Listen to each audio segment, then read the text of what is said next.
Yakuza. There are no rules but one. Drink Jägermeister at minus 18 degrees Celsius. In crocodiles, let me ask you about Spinosaurus. When I see Spinosaurus, I think big alligator. And I saw on the internet that discoveries were made recently, and that paleontologists think that it had dense bones, and which allowed him to dive deep and hunt underwater. And then I saw on your website 4 articles about Spinosaurus. So what's your expert take about? Sure. Well, I want to first acknowledge the still fairly decent degree of uncertainty here with the Spinosaurus fossils themselves. So like we really having an even more complete specimen from like a single individual bone bed, or perhaps if a lot more specimens are brought out eventually of the bone bed where the recent Spinosaurus is coming from, to where we can have more confidence in all of the bones going where they think they do, that'll really help. I have been, as you know, a bit more skeptical than some on the idea that Spinosaurus was truly an aquatic marine dinosaur. It clearly was eating fish often, as we're all Spinosaur relatives. But the thing is, we know other Spinosaur relatives were eating fish, but were not particularly adapted to being like swimming in the water crocodile-like. They were perhaps wading through the water or wading along shorelines. There's a lot of ways you can patrol water, right? And even today, birds do it lots of ways. Now, the density question is interesting. I'm going to hold my opinion on that until maybe we see some follow-ups on it. Some mammal workers think that pachystosis, the degree to which the bones are heavier than normal, can be misleading as an indicator of what they do. But it's not so much that the density question is wrong, it's what do you interpret it? Like, hippos clearly spend a lot of time in the water, and they have very dense, heavy bones, but they don't actually eat in the water unless they catch an unlucky bird floating on top. They actually come out at night and do all of their grazing on land. Water buffalo also have relatively dense bones, can absolutely walk through rivers where they're basically up to their heads or holding their breaths. But nobody thinks of water buffalo as aquatic particularly, right? They are obviously very terrestrial and also like the mud and being around water when they can be. Moose spend almost as much time in the water in some areas as water buffalo do. Nobody thinks of moose as like particularly aquatic, even though with their big spreading feet, they are quite good at going across soft, pliable surfaces. Big spreading hooved feet.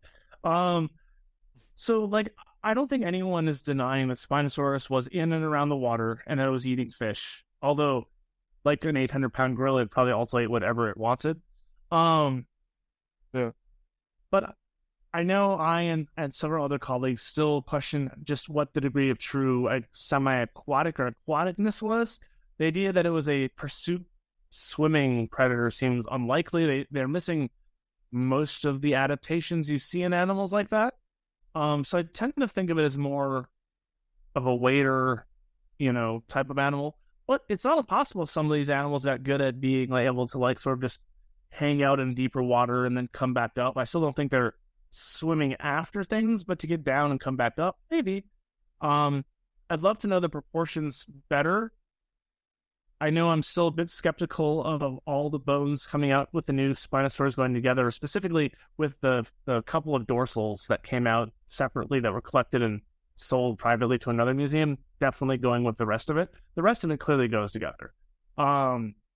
It definitely, had a pelvis and the legs and the tail definitely also has a sail on it. It doesn't look like a terribly good swimming tail to me, actually, because it's asymmetrical, but it's got a frill on the top, but short chevrons on the bottom, which animals that swim usually have a much more symmetrical tail, because always you induce torque when you swim, and then you use muscle power to avoid that, and that's not efficient, and efficiency starves you, or inefficiency starves you. Also, the big sail on the back of it would be kind of shit underwater. Not practical. Yeah. I think if you're a pursuit predator, if you're just hanging out, fine, no problem at all.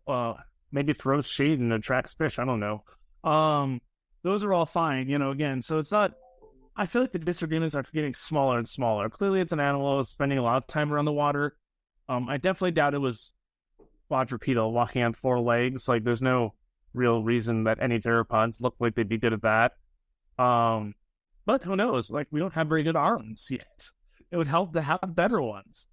And I do question whether the torso is quite as long relative to the hips and the tail until such time as we get more good vertebrae out of that ori. And then, if they are that size, so be it.